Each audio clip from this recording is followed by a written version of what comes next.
Greetings from a beautiful Durban, South Africa. Good morning, good afternoon, and good evening to you from wherever in the world you're joining us. Welcome to the final session of a three-part webinar series hosted by FIDIC, focusing on building better future leader groups.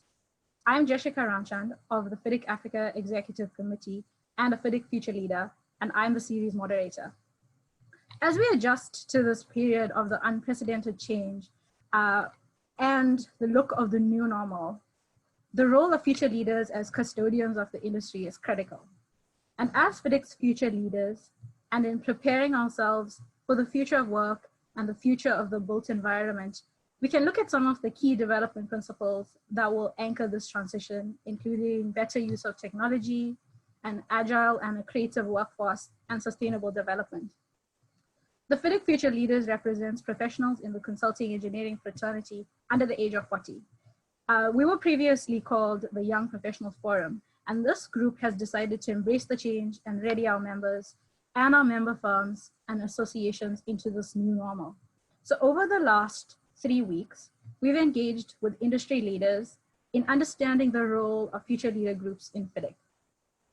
And we've contextualized the need for future leader groups by exploring how these groups enhance the functioning and the reach of MAs while promoting inclusion and embracing change in this rapidly changing world. We therefore want to improve the growth and strengthening of existing future leader groups and to encourage the member associations who do not have future leader groups to start on. In session 1, we covered the need for future leader groups. In session 2, we covered planning. We discussed strategy, business plans, and financing, and explored the role of FIDIC, the regional groups, and the MAs in giving traction to the formation of future leader groups. If you missed out on the previous sessions, check out the FIDIC media channel. Our details are in the presentation, Barbara. Thank you. You'll be able to catch up on the sessions that you've missed, including the FIDIC COVID-19 webinar series. Like and subscribe to our various media platforms to always be notified when new material is uploaded. In today's session, we'll focus on operations, committees, and events once your future leader group is constituted. The session will be structured as follows. We'll go on to our speaker introductions, a president's welcome message from FIDIC President William Howard, a two-part discussion session where part 1, we focus on working committees, on making the future leader groups functional with Aymen Abdelrahman based in Poland and David Mwangi based in Kenya. We then go on to part 2, which is a case study of international groups where we visit the future leader groups of Kenya, Mexico, and Sudan to understand some of the successes and challenges that those groups face. We then move on to a recap with our current chairperson of FIDIC Future Leaders, Cosmin Tăbolcea, based in Romania, and then we'll go into an interactive discussion session to wrap up this session. So without much delay, we're going to welcome to the floor our FIDIC President, William Howard, joining us from the United States. Over to you. Thank you, Jessica, and welcome everyone. I'd personally like to thank the future leaders, Jessica and Cosmin, and the other future leaders for putting these webinars together, and the Secretariat for assisting them in making them successful. Putting webinars for an audience all around the world is a challenge at any time. It's certainly a major challenge during the pandemic. So my wholehearted thanks to everyone for putting the effort in to make these successful. And certainly I'd like to thank the participants too for joining us. These are very important webinars to FIDIC. As Jessica said, the future leaders have a significant role in our organization and certainly in where we are going and how we're going to achieve our objectives. Before the pandemic, there was really a lot of change going on in FIDIC. And after the pandemic, there'll be a lot more change. We have even more challenges than we had before. And in terms of change, there's a lot of things that we're looking at in FIDIC to change the way we do things. And the most significant one that I would mention today is our effort, consistent with our strategic plan, to involve our future leaders much more significantly in the organization. In the past, the future leaders have been very well recognized by FIDIC and have been very involved, but for the most part, maybe almost 90% of the effort has been related to training, which is still important. Where we want to move the future leaders is continue with the training, but also to get future leaders more involved with our board in an advisory capacity, with all of our committees by having a future leader member in all of our committees, in helping us address the future in a variety of ways. One of the specific ones that I want to mention is as we come out of the pandemic and as we finish this webinar, or this series of webinars and the COVID-19 webinars that we wrapped up a week or two ago, we want to move on as the voice of the global consulting engineering community and remind everyone that there is a massive need for infrastructure investment around the world. There was a need before the pandemic. There certainly is an increased need after the pandemic. And economically, it's been shown as a mechanism to help countries recover. But in addition to that, we really need to face the needs of the global community and infrastructure and make the world better. If we're going to be the voice of the global engineering community, this is certainly an area that we have to address. One of the big areas, of course, is the over 2 billion people that are still without adequate sanitation, and about half that many that don't have access to clean drinking water. We want to work with the future leaders and our Sustainable Development Committee in getting the word out once again via State of the World reports using social media that addresses the big infrastructure needs that we have and also gets somewhat specific in these water needs, which I believe is a major, major crisis. So we're looking for your help specifically in that area. We want to encourage our member associations to develop future leader groups if they don't have them already, and to get them as actively involved with FIDIC as possible. So that's where we're heading. And with that, I'll turn it back to you, Jessica. Thank you, Bill. I think that over the last 3 weeks, one of the really common trends that themes that Bill talked about was the sense of volunteerism that's required to be able to enhance our role as the voice of global consulting engineering, but also to enhance the multiplier effect that infrastructure development has across multiple spheres in the industry. So thank you very much for that welcome message, Bill. We're going to go into part one of our session that focuses on planning, support, advocacy, and financing our future leader groups through the operational side of these groups. Last week, we focused particularly on the emphasis that strategy plays in identifying what it is we need to do. And having a great strategy is the first key element to having a successful group. But the execution of that strategy is really the key to where groups take life and take shape. So we're going to visit Adam, who's going to tell us a little bit about the operational side of FIDIC and the committees and how they enhance the functioning of the organizations and our future leader groupings. And it's going to also tell us a little bit about what's been done and where there's opportunities for those groups to grow. So Adam, over to you. Thank you, Jessica. It's a pleasure and honor to be able to speak to you all in the world today. I hope you are staying healthy with the current COVID crisis, because I know it's impacting a lot of businesses, and so it's impacting the future leaders as well.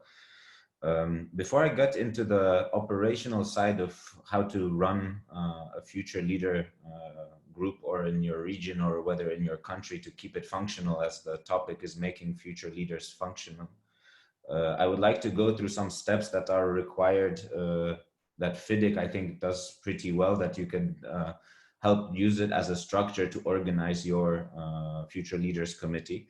I think it starts with senior leadership.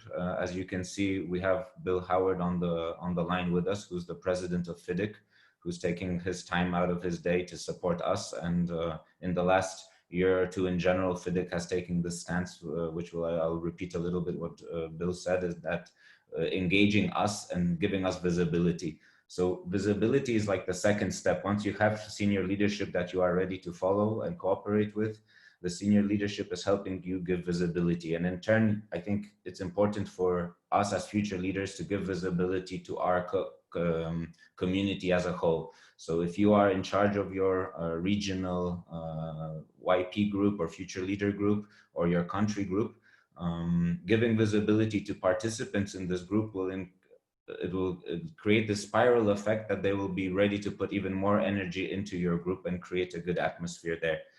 And then it comes down to the people, because once people see there is potential for visibility, for networking, for actually having an impact, the correct people will start wanting to work with you, and your future leader group will grow, just so as has happened in the last years with the Future Leaders Committee here in FIDIC, on the FIDIC level.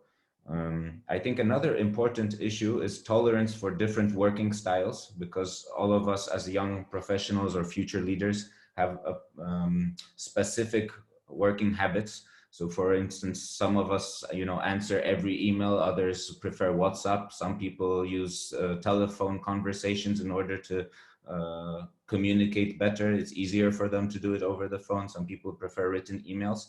In these future leader groupings, it's not a corporate environment, so there is no pyramid structure, so to speak, and I don't think it's a good idea to make it very structural, even if you come from a structured culture, or of course you need to match it to the culture of the country you're doing it in, but in general to keep an open tolerance for different working styles, because once you have this open tolerance, you have the right people to whom you've given visibility with the support of your senior leadership, you can start to organize these task groups, which Jessica mentioned and asked me to talk about, that align together with the people who have different working styles but are interested in certain topics.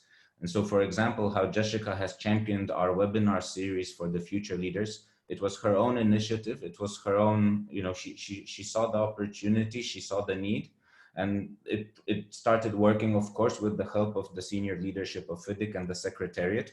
But because you give flexibility to people, you allow them to follow their interest, and all of us are tolerant to each other's working habits. This gives an opportunity for products to arise that are produced by future leaders that are actually impacting our community today, not tomorrow. And with that in mind, you can start talking about the structure of task groups that we have in our future leader group. For example, we have our newsletter task group, our website task group, social media, conferences, webinars, and so on. Once you organize the group of people that you are ready to work with and that they want to work, and most of us, all of us in future leaders are volunteers, so that are ready to put the time of day. We were just talking with Cosmin earlier today about how many hours this week we've already put into FIDIC, so to speak, which of course we see an interest both in making the world a better place, giving us visibility, changing the world, and supporting FIDIC. So all these interests are aligned and are enabling us to be participants in it. And so you should try to structure your future leader group in a way to align these interests, so to speak. And once you have those task groups set up that align to the different people you have interested in your future leaders group, you can have a successful product, so to speak, and successfully start your future leader in your country, your committee in your country, or in your region, which Africa has a very strong future leader group, which I know David will probably mention about how they do it there. And that's, I think, how we try to follow the guidance of FIDIC in the last couple of years. And I think it's been quite successful, as you can see from our newsletters, from our participation in conferences, for our senior committee participation. So I encourage you to do the same, and we are always there to help you. So if you ever want any help and guidance, whether preparing business plans or memorandums or any process documents to make your group functional, please email us or email the secretariat. They'll forward it to us, and we are more than happy to help you set up your regions and your country groups. So thank you very much. Over to David. And I think I just passed the 6-minute mark, so thank you. Thank you, Adam. I think that Adam has touched on some really important things. And again, Adam as the vice chair of the FIDIC Future Leaders group is also responsible for, in this period, working alongside Cosman in whatever happens currently that will lead into his term as the chair. And that element of succession planning and future planning is also key to the future leader groups. And I think one of the other things that comes across really strongly is that we've always been working remotely as part of the global group. So the essence of the new normal hasn't really impacted the way in which we work, because we've always been working this way. And that's really important, and it's experience that's been invaluable that we've now taken back to our MAs and our firms, where we're still teething with the remote working elements. So we're very much ahead of our game on the new normal. So thank you, Adam, and all the best in your upcoming term. And we're going to see a lot more of Adam and his plans for taking FIDIC Future Leaders forward. Adam talked about the FIDIC Africa Future Leaders group, and we're gonna switch over to David Mwangi, who is the vice chairperson of the FIDIC Africa Future Leaders group. We had, over the last few weeks, also the opportunity to understand how that regional grouping operates. And we've had quite a lot of the member associations, future leader groups, also share on some of the challenges and successes that they've had. Over the years, there has also been changes, which David will also talk about, and how the activities of your regional grouping and the activities of your future leader group aligns with your business plan and your operational plan. So David, over to you. Thank you, Jessica. Hello, everyone. So when we look at this from a regional grouping perspective and how you could turn your business plan into work organizational structure, organizational plan, and committee structure, you look at it, once again, you start like, this is almost like a business. You need a vision, you need a mission, you need clear objectives in order to bring the strategy to life in this in your grouping. So first things first, you need to look at your resources. Most of your resources include finances, your staffing. So this staffing is coming from volunteers such as ourselves, those who are in attendance here and those probably who aren't, who are able to make it today, but all those come together to build this group and to make it what it is.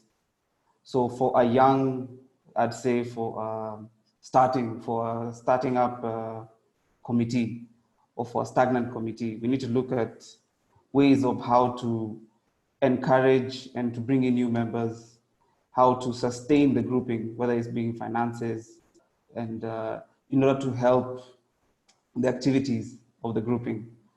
So first things first, we look at our committee structure. For example, in our FIDIC Africa grouping, we have sort of tried to create some synergy between the groupings within FIDIC and FIDIC Africa so that they're able to relate to each other.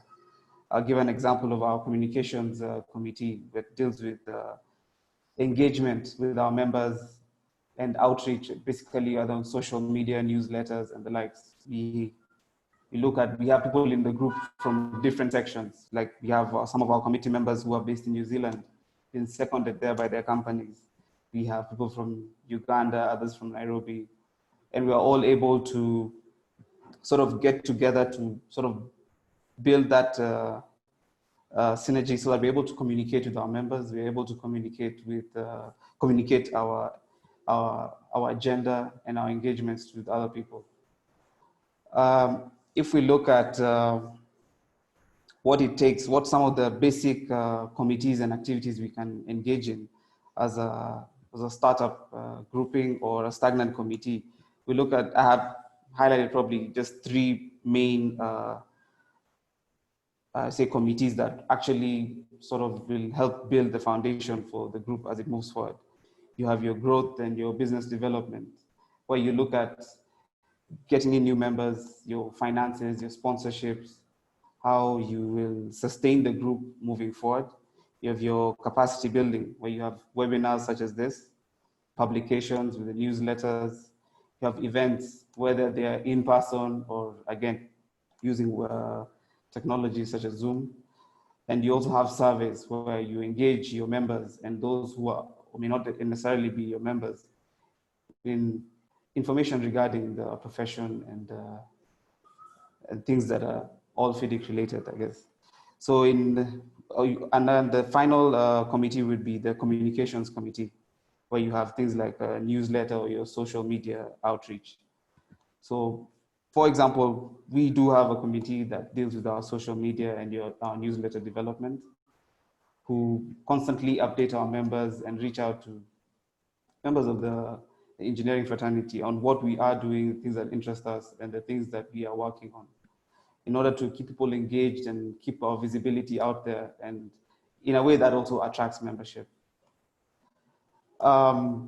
Throughout, I'll give examples of the growth we've had in FIDIC Africa. I'd say the first, from, I say 2013, when the Future Leaders started attending the FIDIC conference. From 2013, we see a growth of the Future Leaders from purely attendance to participation in 2014. In 2017, we had our own Future Leaders Congress. In 2019, we started the Leadership Conference, where we would talk about entrepreneurship and human-centered thinking, where we engage our future leaders to think outside the box and inspire people to be more forward-thinking and to be more innovative. And in 2019 as well, we started what we call the regional collaboration, where different regions within Africa, the FIDIC Africa group, would meet together to promote more synergy and to help each other elevate our groups. Because as much as the Future Leaders is a strong community in FIDIC Africa, within the member associations, we have very young organizations which are trying to find their footing within the FIDIC space. And through this regional collaboration, we're able to share, build capacity amongst the member associations, the FIDIC groupings, which in turn helps the organization become stronger and stronger. And I guess in conclusion, I would look at, for example, some of the events that we are having as FIDIC Africa. We are planning to have a Future Leaders Congress, this time via web, which will embrace everyone who will be available to join us, especially those who may not have made it to the conference. If there was a physical conference, we'll be able to have a Future Leaders Congress sometime next month between the 15th and the 29th of July. It will be in 3 sessions, similar to a session like this. And you're all welcome. We'll be sending out invites shortly once everything else has been organized. And we encourage members to always join in. We'll be having a call for new members sometime in September. And we encourage participation, especially for those who have attended this webinar. At the end of the webinar, you do get an email from Jessica thanking you for your attendance and asking you to communicate, share your thoughts, and give feedback on the seminar and how we can improve ourselves and ways we can make things better.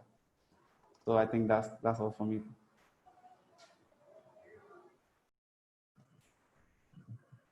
Thank you, David.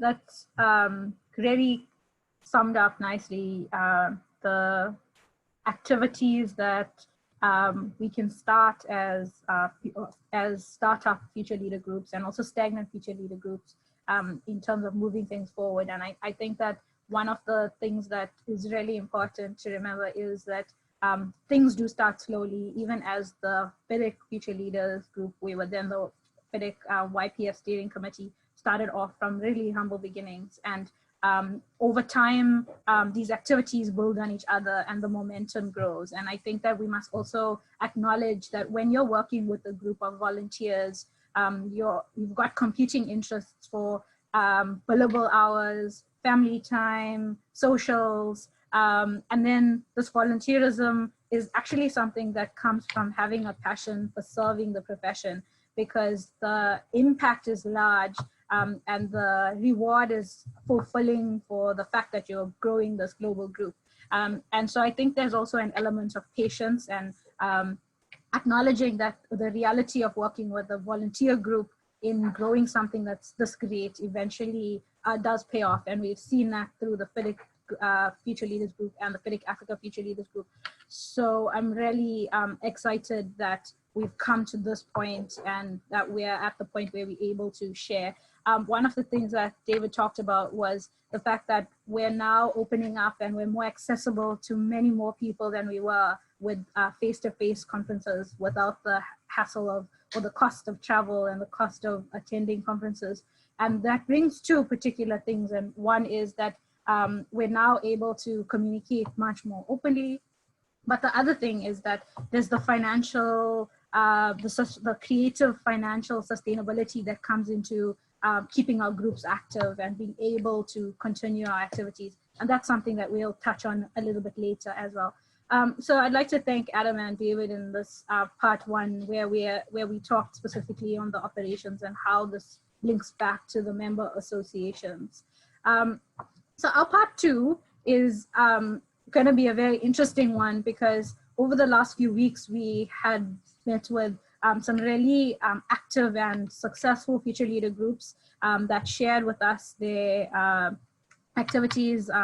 And last week, we met young groups who took the initiative to grow activities. And today we are going to chat with 3 future leader chairpersons in their respective countries who've been trying really very, very hard to grow activities with their MAs in their countries. And they're going to share with us their journeys and also talk a little bit about what kind of assistance they need and the kind of ideas that they have for the growth of their groups.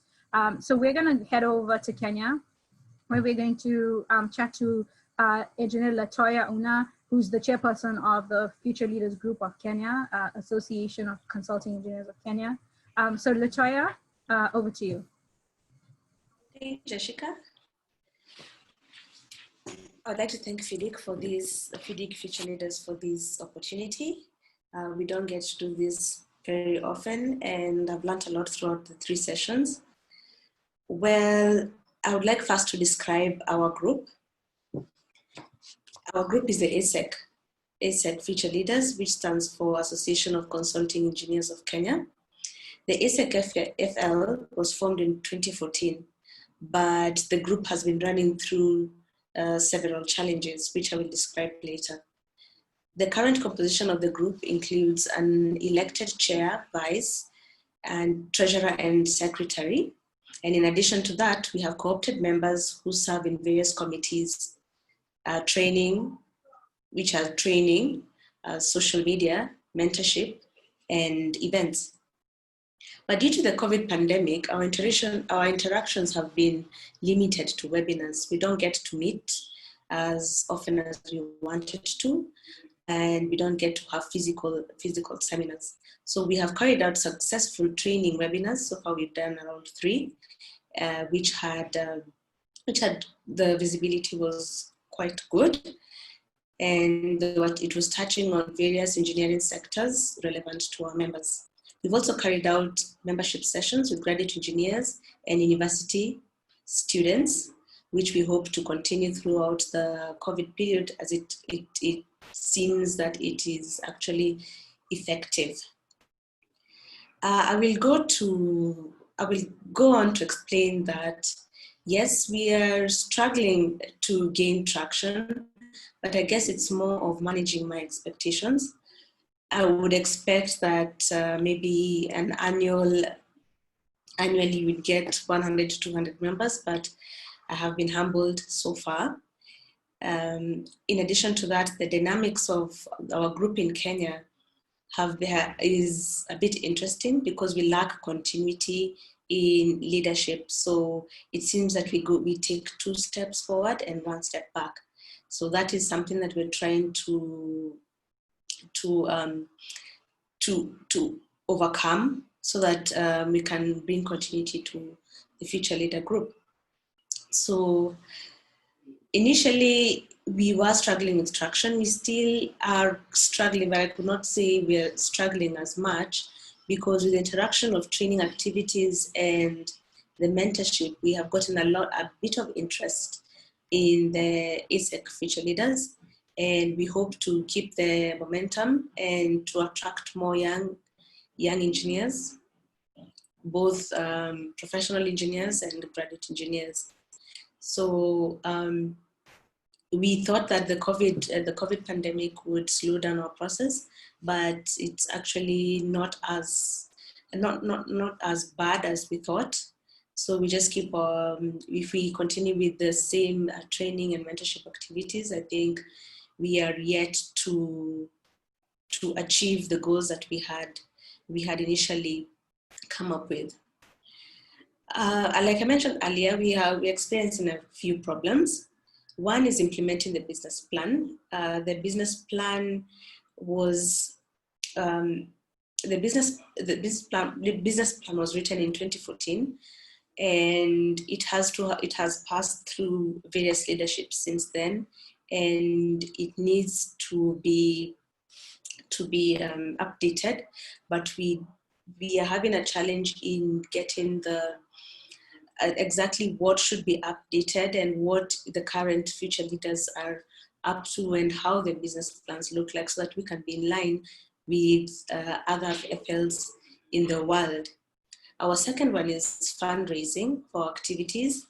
Yes, right now we are not meeting physically and don't have physical activities, but challenges previously have been fundraising because our dependence on the MA, getting funds from the MA.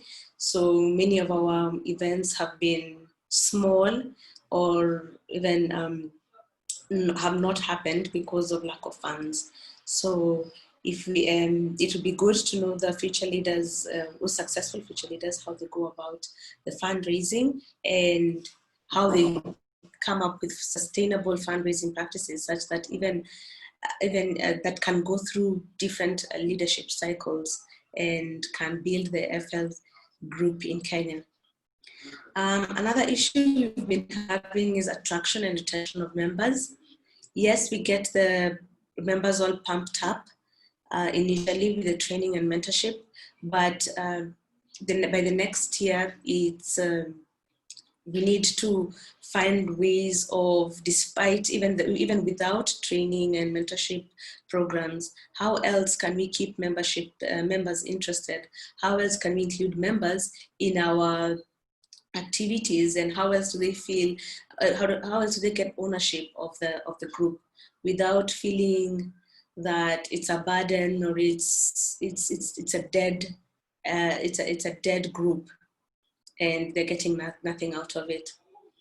In our country, in Kenya, there are other engineering groupings that have been running for very many years, and many of those groupings are also entrenched in law. So many engineers are recommended to join those groupings. Ours isn't, and so many of the members do not see the need of joining an extra group while they're already in, say, 2 or 3 more of engineers. So we need to find a way to bring ourselves, to make ourselves stand out and stand out from the other group, that we're not really competing, but we are offering something special that is more globally oriented and brings in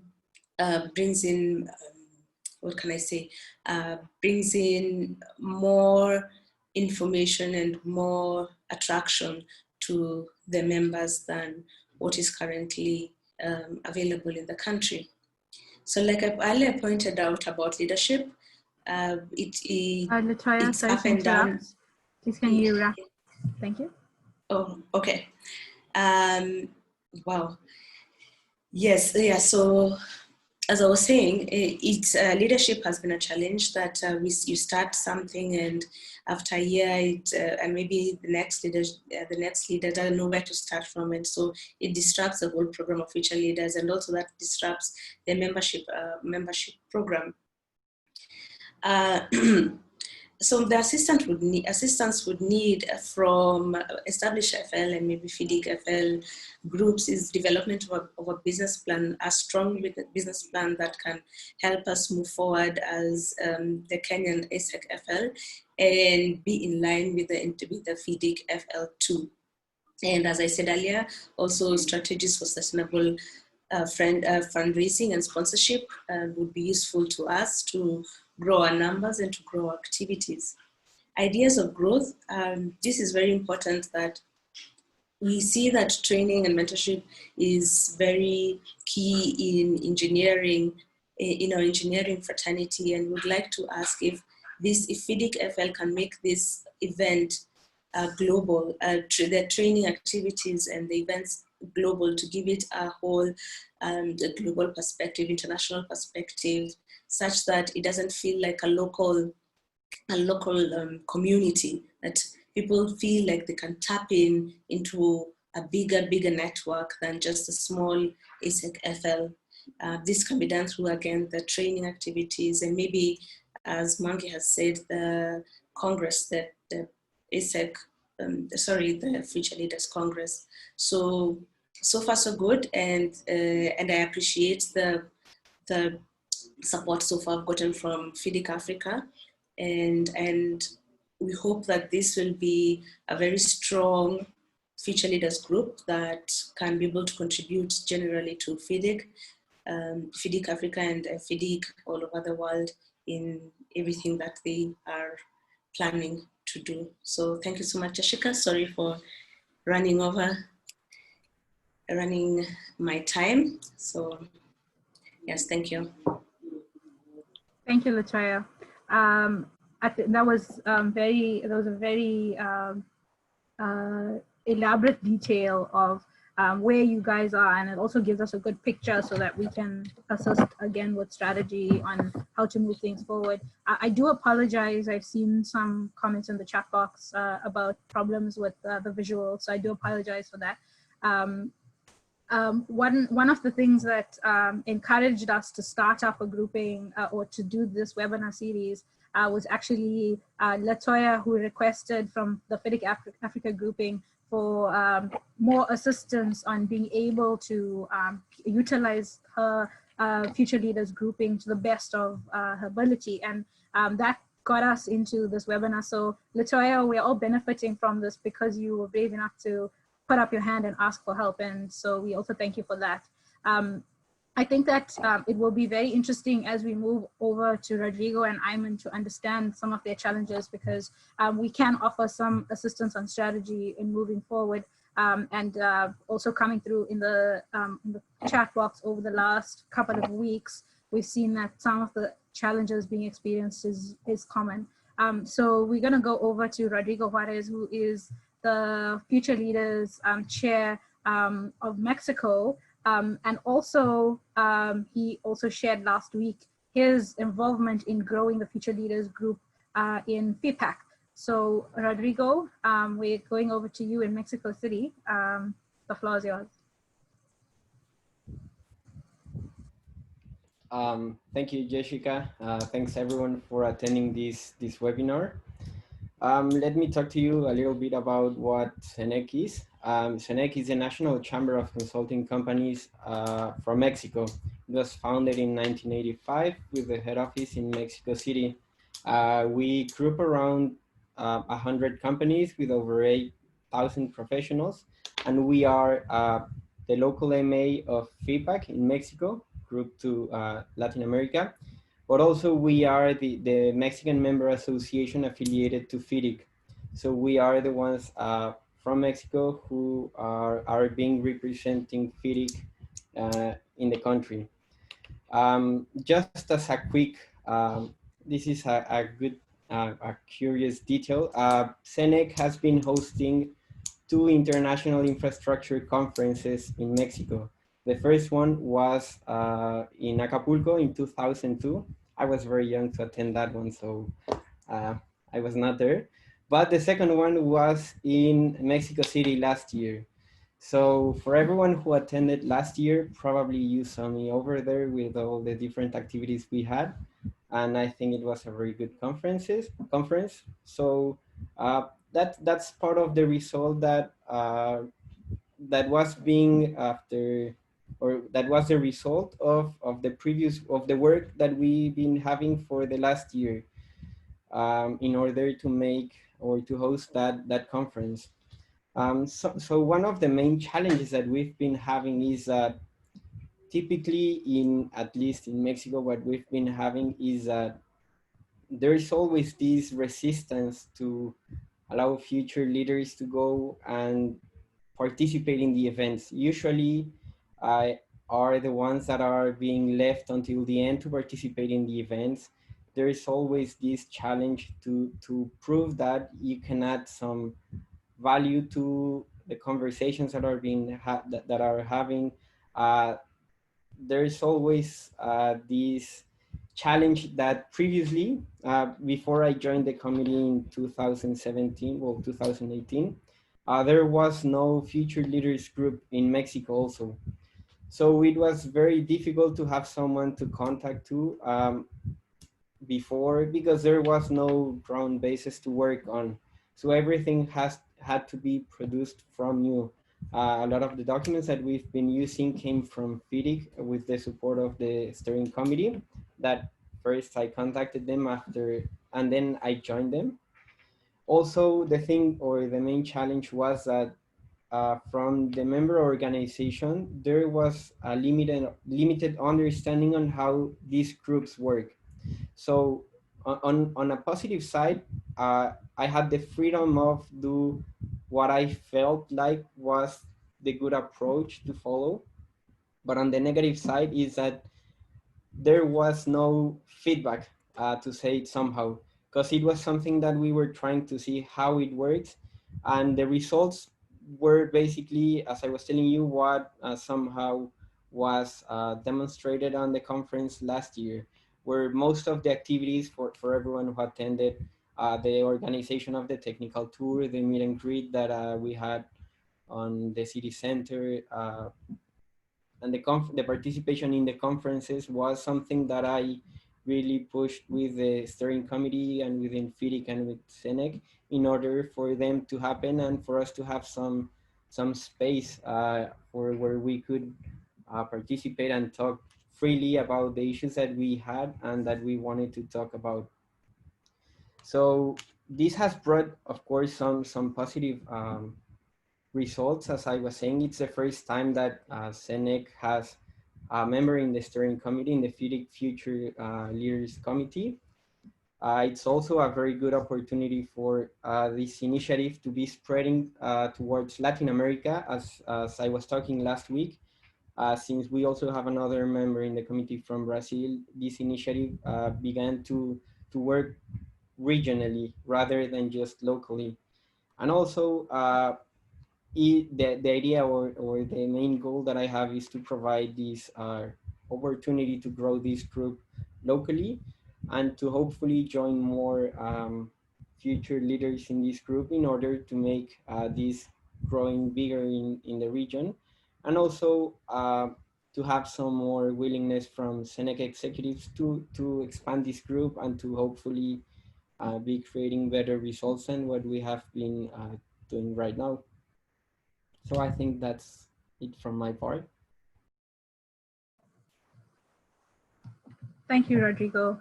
I think Rodrigo has been really honest about how difficult it's been, because oftentimes when you've taken over a group that's been running for a number of years, you're taking over functional machinery and it's a matter of you maintaining. And I think we always underestimate the power of starting up and having the continuing to have the motivation to see these things through.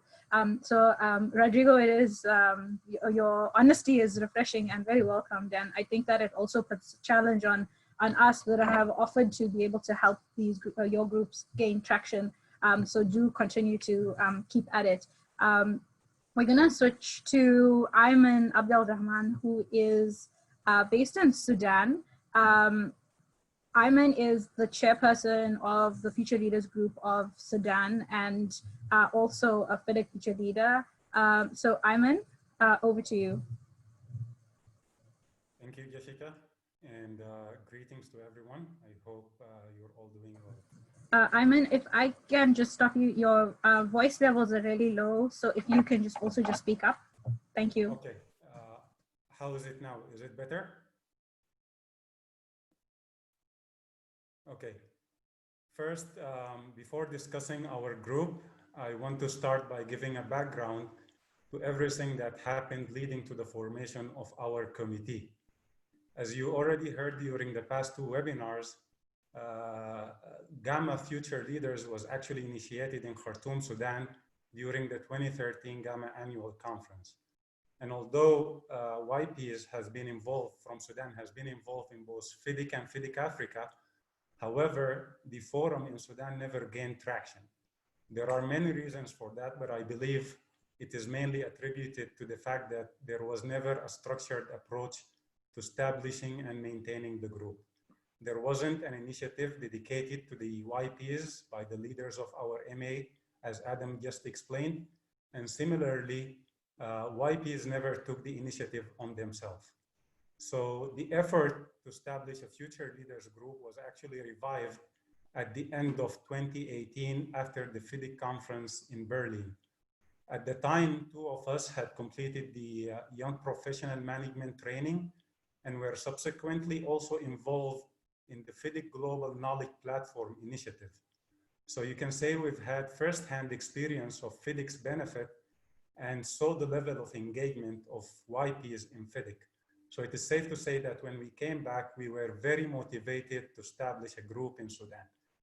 And with Wafa, who is a member of both FIDIC and FIDIC Africa committee guiding us, we went and approached our MA, and they were very encouraged by the effort, and they gave us the green light to prepare a business plan for their review and approval. By that time, it was the end of 2018, and as many of you were following, the Sudanese revolution started. So everything stopped, and that was the main focus for everyone at that time. I can talk for ages about that period, but this is not the time for it. But subsequently, we reconvened again around October of 2019. And there was 8 of us by that time, and it was a little bit challenging to schedule a meeting, getting tasks done in time, and overall, because of everything that was happening around us overall. However, what we also noticed that there was more willingness from everyone to volunteer and help and so on. So we were able to find more members to join us, but still because of everything happening, things were moving slow. So the COVID-19 and this lockdown has actually been a blessing for our group so far. In these past 3 months, we were able to have more meetings than we've had over the year and a half previous. We were able to finalize and submit our business plan, grow our group to have 15 steering committee members, finalize all of our subcommittees and assign members and champions to each one, and are currently working on finalizing the operational plan for each subcommittee, as well as establishing a guides and rules document for our members' engagement. Next slide, please, Barbara. So when we structured our group, we've set 3 main targets for ourselves. We wanted to to provide as much support for our member association in all of its activities to showcase the value that our group will bring. We also wanted to focus most of our activity planning in developing the careers of young professionals. We believe that this is an area of great need in Sudan for capacity building. And we also believe that this approach will enhance the engagement of YPs in our group. And finally, we aim to have as much visibility as possible to extend our reach to as many YPs as possible. So as you can see, we've set our objectives in a way to achieve these three main targets. Next slide, please, Barbara. So this is the current setup of our group. And as you can see, it is similar to the FIDIC and FIDIC Africa Future Leaders. And I am very pleased to actually say that, to report that our group is a very diverse group in terms of gender and also in terms of the work experience that we have. In our group, we have 8 females and 7 males working with working experience varying from 2 to over 12 years of work experience. And also within our structure, we plan to maintain the previous chair in order to ensure we have continuity and smooth transition in the group. Next slide, please, Barbara. Yeah, we are relatively a new group, so I can't speak much to the operational challenges. However, some of the challenges we foresee include how to maintain an active participation from our members, especially post the lockdown, and also to bridge the age gap that exists in our member association and finding and generating funds for our activities. Also, in order to ensure that our group continue to grow locally, we've adopted the practices listed in front of you, and we also plan to continue to be engaged with both FIDIC and FIDIC Africa. We currently have 2 of our members in the Future Leaders Committee of both FIDIC and FIDIC Africa. Finally, I just want to thank you all for your attention and would also like to extend my regards to everyone who helped put this webinar series together. It's been very informative and engaging. Back to you, Jessica.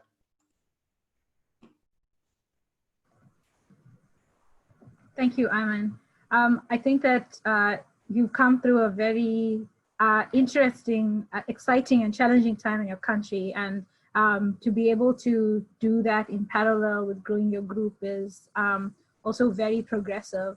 And I think that you guys have left us with so many things to get into during our question and answer sessions. So thank you to Rodrigo, Aymen and LaToya for sharing.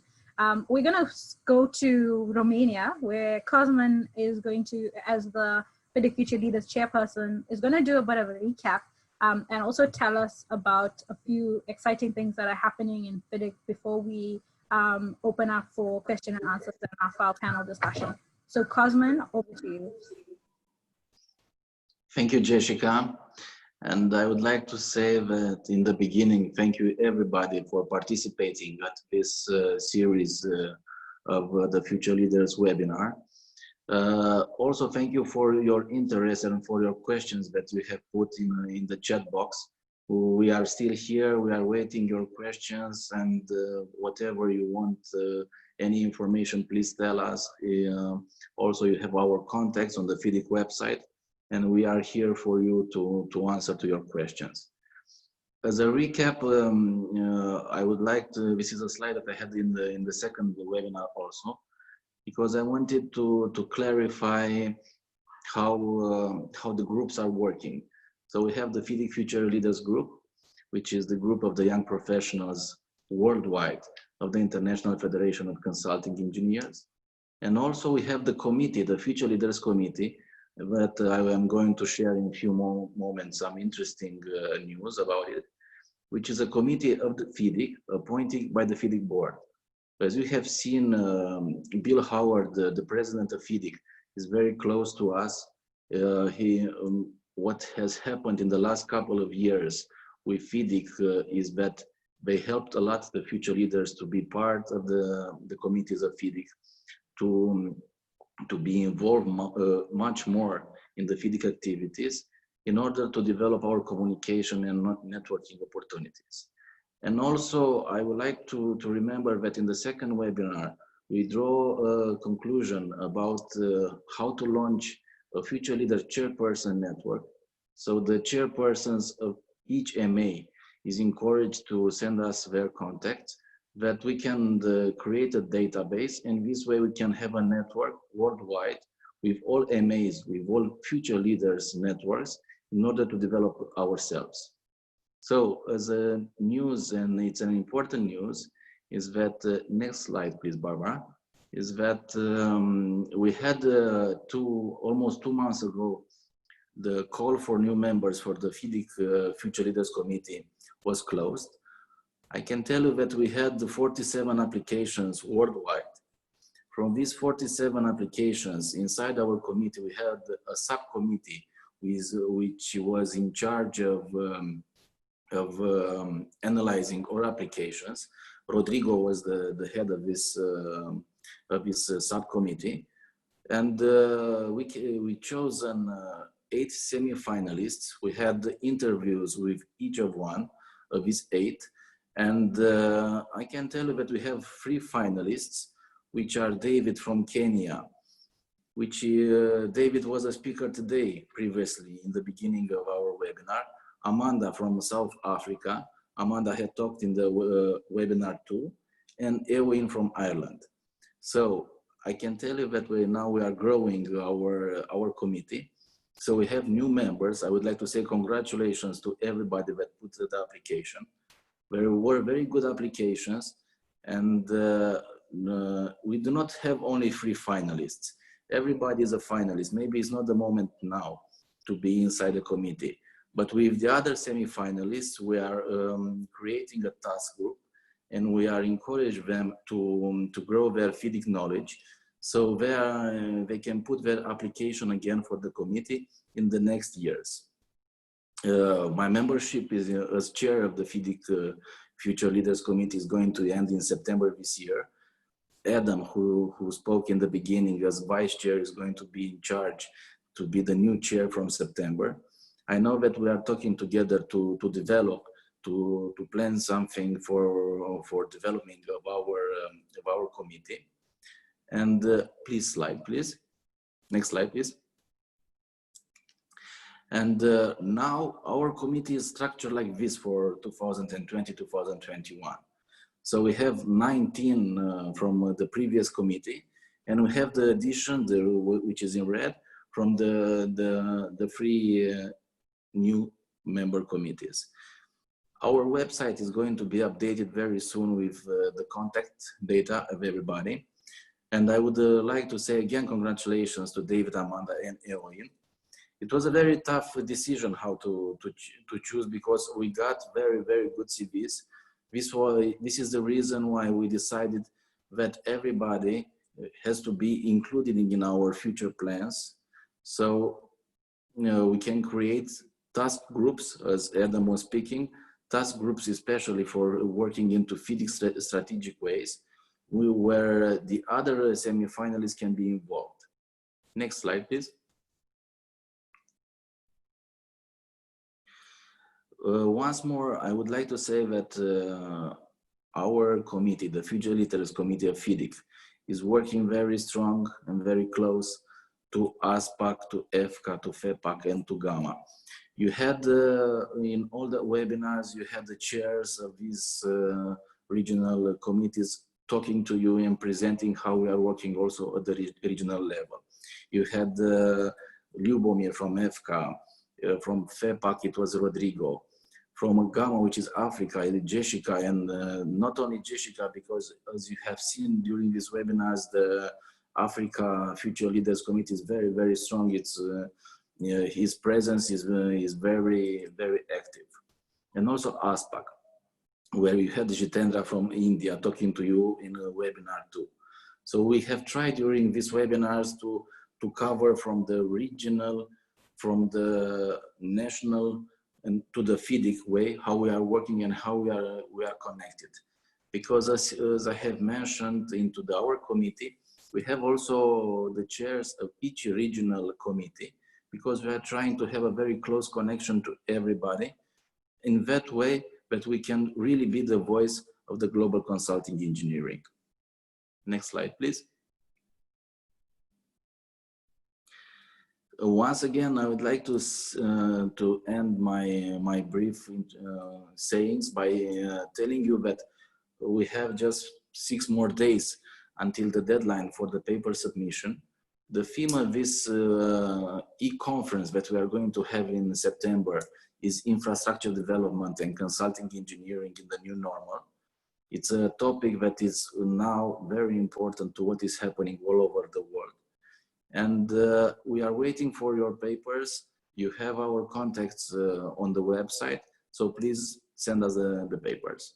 Thank you very much, and I would like to end my sayings by telling you that you should talk to your companies, because the companies have to develop and to strengthen their young professionals, to invest in them and to support their volunteer work, because it's a lot of work. Adam was saying this in the beginning. It takes some time, but it's important because by this time you are getting to have a lot to have a lot of know-how, to have a lot of colleagues all over the world, and in the end, a lot of friends. Thank you very much. Thank you, Cosman. And congratulations to David, Amanda, and Aymen. Welcome on board, and we're really looking forward to working with you and having your input on this dynamic team. We often talk about future leaders as something that we're looking to in future, as though the people who form part of these committees are not leaders already. And that's actually something that we recognize, in that as much as we talk about future leaders, we're leaders right now. And the fact that you're part of this webinar means that you also have a keen interest in growing consulting engineering globally and in your countries and in your firms. And I think that before we get into the Q&As, one thing that we must recognize is that we need to understand why we're doing all of this. And it's ideally to position and equip our future leaders to lead currently and into the future. And that is to lead large corporates, to start up your own consulting engineering practices. And what we do here under this grouping is to share best practice and to network, and to understand how we shape this how we shape the profession globally. So I think it's also important to note that over the years, there have been many people who've come through the Future Leaders ranks that are now leading large corporates, that are also leading their MAs. Recent appointments of a past FIDIC Future Leader chairperson who's now the president of their member association. So this growth and development trajectory is really key to what we do as the Future Leaders. So thank you for that. So we close the formal part of our presentation sessions, and we move into the Q&As that's come out in our chat box. So I'm going to take some of the questions and some of the comments that have come through. So we had Jitendra Singh, who says that we don't have great accomplishments by their future leader groups and to showcase these activities to new engineers. On what's being done elsewhere. So how can we be of help in motivating future leaders to take this group forward? Cosman, do you want to take that question?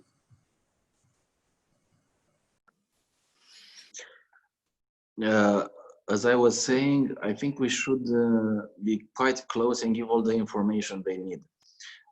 I know that I have spoke in the previous conferences or events with different MAs who did not have the information of how to develop an internal Future Leaders group. This is why I think also these webinars are going to help a lot, because beside creating at the end a Future Leaders reference document where we can explain what we are doing, what we have been doing, and how an MA can create a group and to develop a group, I think we are going to be quite close to that MA.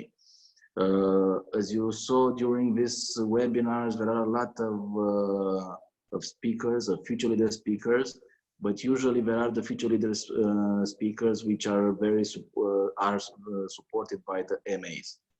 It's important to develop these MAs, but also to try to develop the MAs which are not having a future leaders book. Thank you, Cosmin. Bill, would you like to offer a perspective on this as well? Probably not as informed as Cosmin, but if you don't mind, Jessica, I'd sort of like to reframe the question just a little bit. I've been listening in for this is the third webinar, and there's some themes that are evolving, and I think they do tie to the question a bit. And I hope I'm clear enough, but through my experience with FIDIC in the past, with the United States of America, American Consulting Engineers Council, with the various committees that we have and initiatives, one of the things that we all struggle with is convincing the people that need to be convinced that we're adding value. It's an ongoing struggle, and I've heard that from most, if not all, of the speakers today. And I wish I had a lot of great solutions to this dilemma, because it's been going on a very long time. But the more I think about the problem or the challenge, is to suggest strongly that you're always looking for messages that can be delivered in a variety of ways as to how FIDIC and the future leaders within FIDIC add value. Now, one specific one that I hear a lot of that I really believe adds enormous value to the firms you're working in is this concept of networking.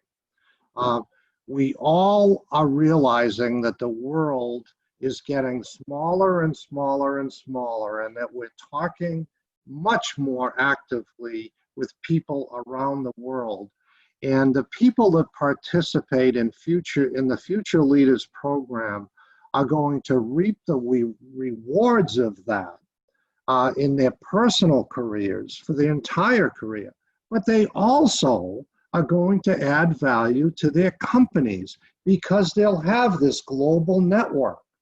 So, and to the member associations. So find ways when the member associations or the firms are saying, my goodness, we need you to get more billable hours here, or how can you possibly do all this?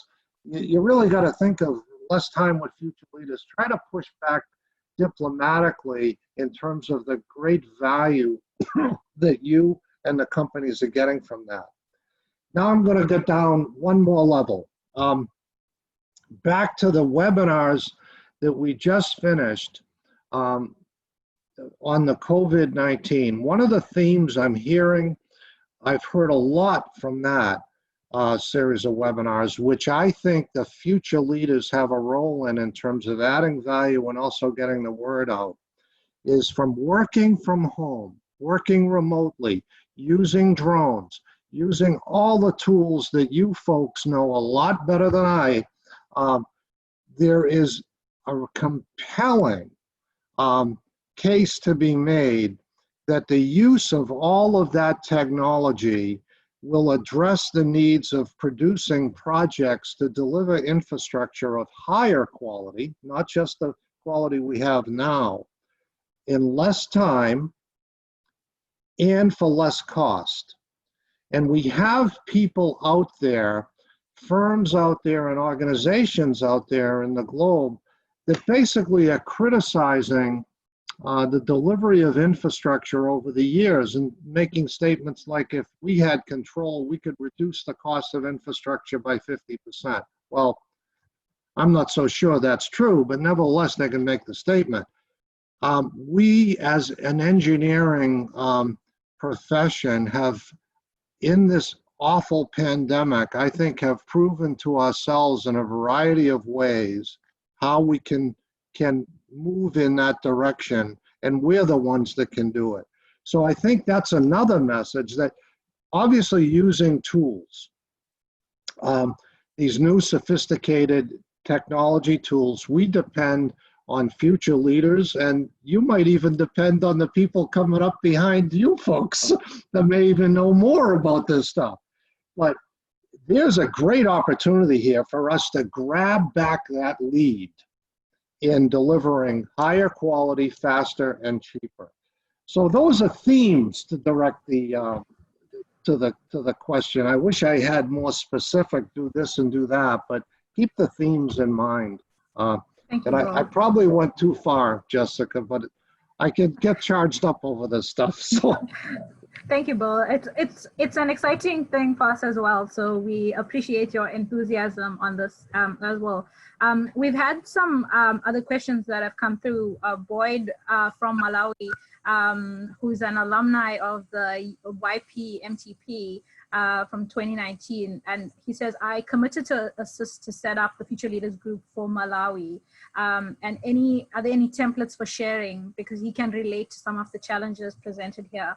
As I mentioned in the first webinar, the point of the webinar series is to develop best practice in our groupings globally. And one of the other things that we're trying to do is there is a document that's called the YP reference document that basically used to be the guidebook and the handbook for setting up future leader groups. And what we're doing now in this process of rebranding as the Future Leaders is we're updating all the FIDIC publications. So the content of these 3 webinars and all of the business plans from various future leader groupings, globally, the regional groups, all of that will be part of your library of information and form part of a database that you will have access to. So boy, don't be worried about that. All of this will be accessible to you.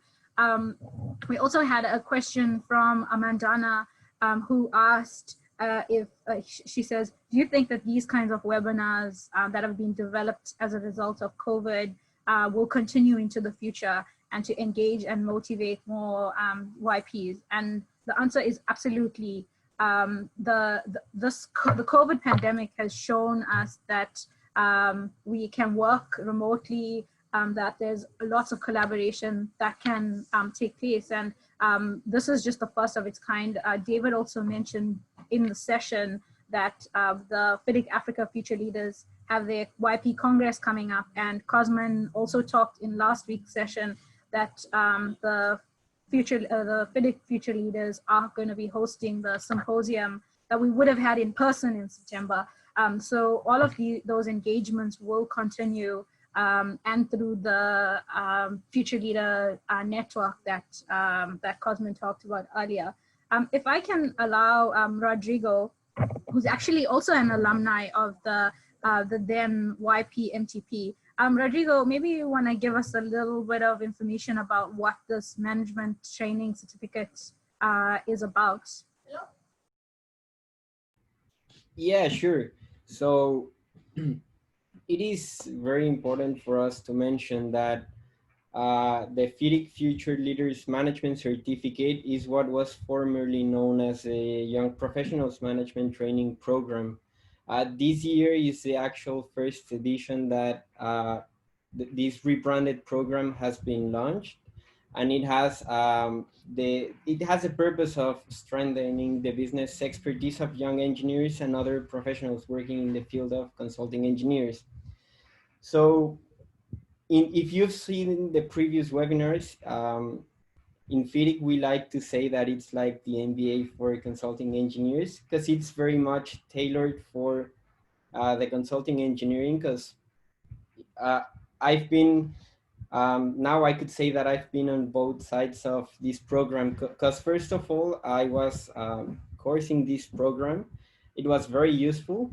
And the next year, for the launching of this program, I was involved as part of the committee in preparing the presentations and the documentation that is now being shared with the new alumni. So this is a program that, for me at least, it has been very rewarding, because it gives you, of course, several opportunities for expanding your network.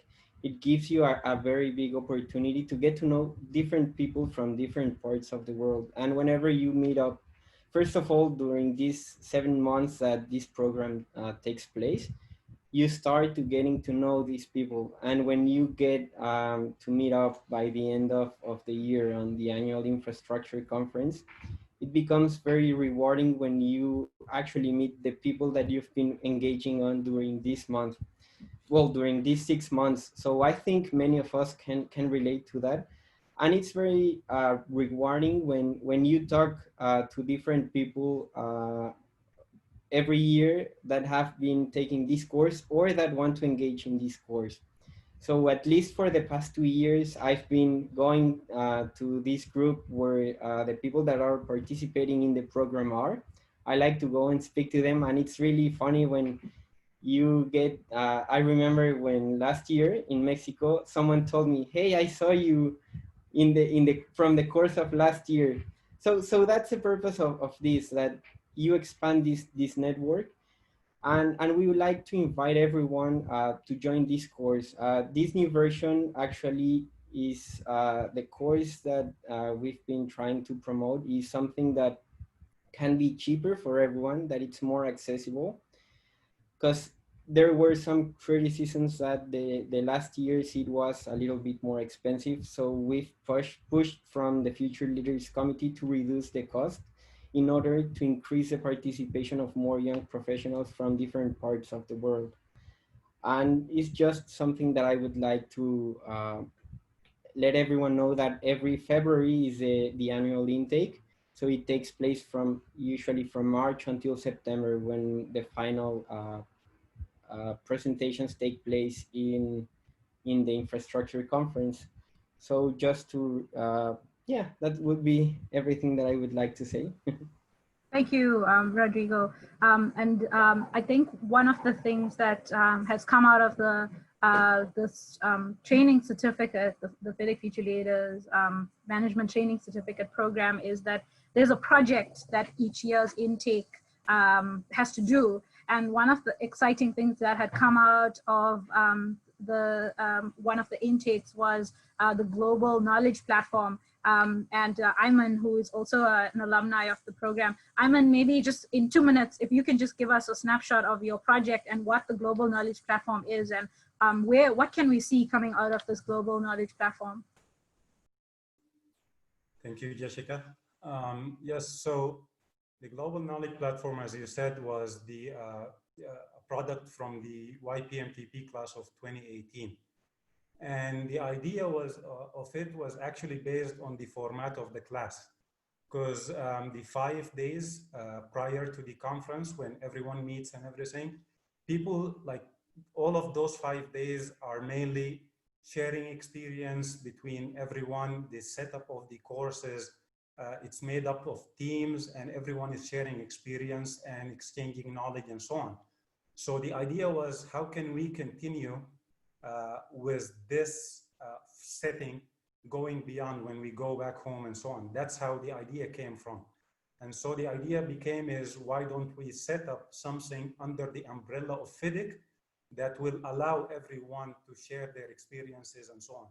Because while we were there, someone would speak about a problem somewhere that they're facing in their country, and then you will find an easy solution that some other person, say in Brazil or in Japan, that they've been using, and we here in Africa never heard about.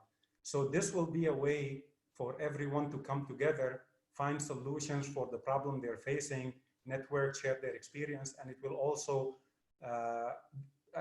offer opportunities for the market, for people to find jobs, you know, because now you can partner with someone else from a different area or a different region that they would have never came to your market. But through this global knowledge platform, you can ask the question, find the people who can help you solve the problem that you're facing, partner with them, and then solve or come and assist you in the project that you're working on. So thank you. Jessica, could I expand on that for a moment? Sure, Bill. Yeah, the knowledge platform reminds me at the board, we heard about the knowledge platform a few times, and the last 1 or 2 board meetings that FIDIC has had, we have not talked about it. But I think the reasons were pretty obvious. The pandemic was swamping everyone, and we're in the middle of looking at our statutes and that kind of thing. But we've got to resurrect this at the board level. We've got to energize it. And another thought I had on this, Aymen, is you addressed in the concept of people networking and talking about how to resolve a little problem over here that you have here, and that kind of, that's excellent and perfect for networking. I also wonder if we can use the knowledge platform concept to partially address what I was talking about before, about how the world has these enormous infrastructure needs. We had them before the pandemic. We're going to have them after the pandemic. People get frustrated that we should be able to deliver it much cheaper, and we know how to deliver it cheaper. So I don't know if there's a connection here, but I think there might be. To not only use the platform for networking on problem solving on a project basis, but expand it a bit for the whole infrastructure message that we try to get out. Just a thought. And I've got a note to myself to well, I don't know if resurrect is the right term, but just to get this on the board agenda at the meeting that we have coming up in September. Thanks for bringing that up, by the way. Thank you, Bill. So we've actually given Bill homework for his next board meeting, but I'm glad because there's so many possibilities for the global knowledge platform, and the element of knowledge sharing is just but one. And I think that everyone should also keep close to the developments and be part of its growth. So we had some of the major challenges that came out of part 2 of our webinar that talked about what are some of the strategies for sustainable fundraising.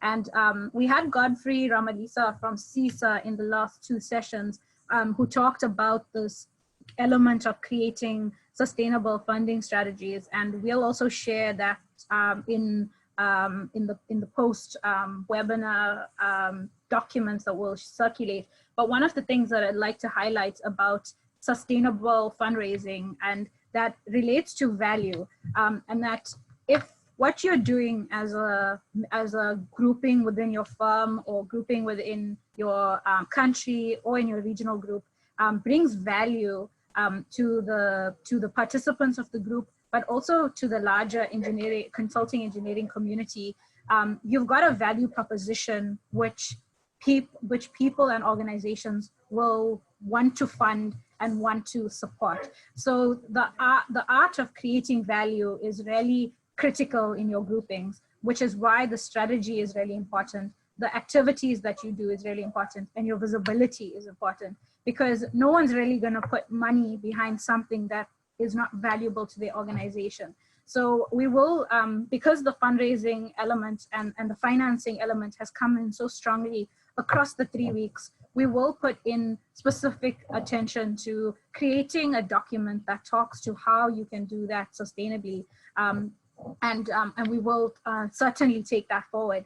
And I've got a long list of questions over the 3 weeks that we'll try to address in the Future Leader reference document that will try and assist you, but without the documents, you can still reach out to us. Cosman did say that loud and clear, that we're here to assist as far as we can. So we've closed the Q&A sessions, and before we close the session completely, I'm going to invite our panelists to sum up their final thoughts. And we're going to go to Adam. Adam, your final thoughts in a minute. Thank you, Jess. I wanted to come back to the question raised by Jitendra about involving YPs. I think if you look at the history of the future FIDIC leaders, we didn't get where we are today without, many people coming before us. So I wanted to acknowledge, the caliber of people that were involved in the Future Leader and who they are, because I think the previous chairs will give you, it will show you where you can be eventually in 5-10 years if you do get involved. For example, the first president, Richard Stump, who's now the vice president of Stanley, Selena Wilson, who's the principal project manager for Mott MacDonald Canada, Manachur Azizi, who has his own architectural business from Iran, Jomana Al-Bush, who works for the USAID, and now Cosmin Tobolcha, who also runs his own consulting business in Eastern Europe. If you just look at who I mentioned, the networking value that Bill Howard mentioned, it's just an easy success story to sell, to encourage new YPs and future leaders to engage and participate, which I would highly encourage everybody to do from the world, to put down your name, start writing letters. Before, I've been involved in the Future Leaders now for 4 years as a member. And so before that, it was at least 4 years that I was writing articles and participating in conferences. So you just put in the sweat and the results will come. So don't get discouraged and be brave. And the other question I wanted to address is to Boyd. Boyd, if you shoot me a LinkedIn message, I will try to send you all the documents and templates that we have that you can help start your Malawi Future Leaders group. So that's what I wanted to sum up. The future, I think networking has been the key word here, and joining the global knowledge platform, including networking, as Cosmin also mentioned. I think that's the future for us, and we can take another step even further with that. So thank you, everybody, for participation. Thank you, Adam. LaToya, closing notes from you.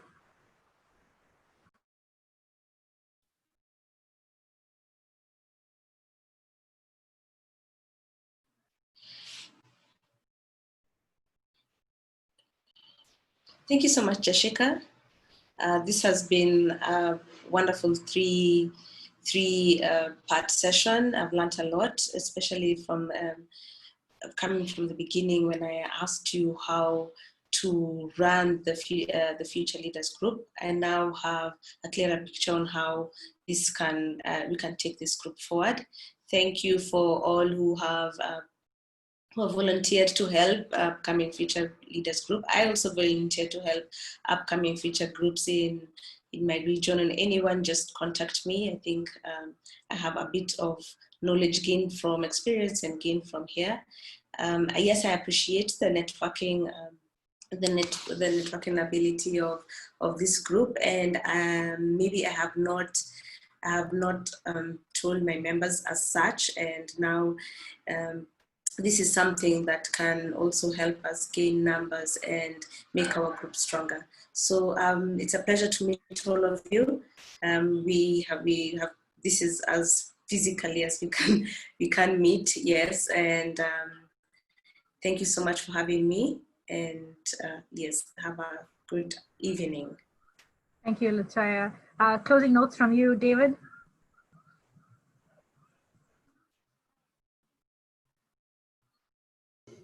Thank you, Jessica. Thanks for all the participants who are still here with us.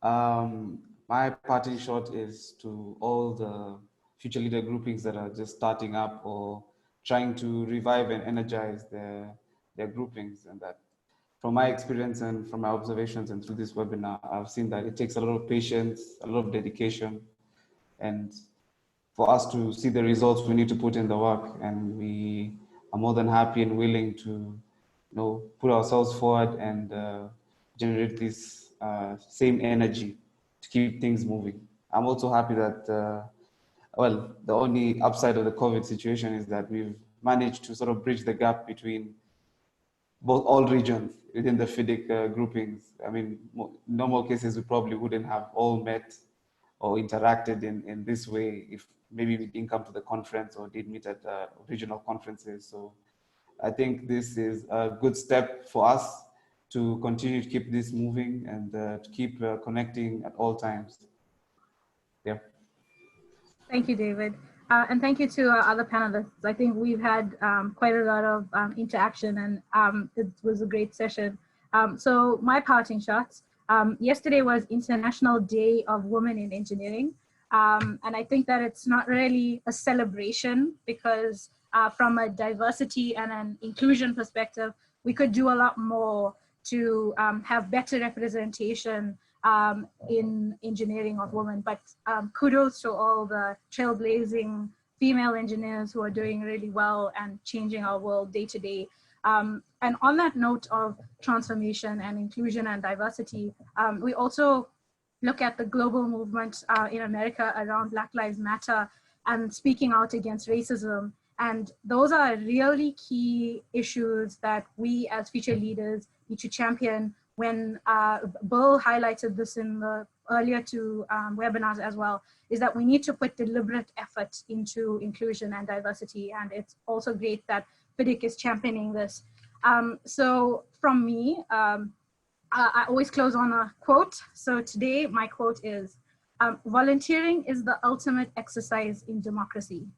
You vote in elections once a year, but when you volunteer, you vote every day about the kind of community you want to live in.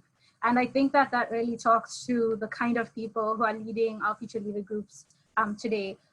So from us, the FIDIC Future Leader webinar team, the FIDIC Secretariat, thank you to everyone who's put in lots of effort over the last 3 weeks in making this webinar series possible. The next step is the publication of the FIDIC Future Leader reference documents and the networking that will continue.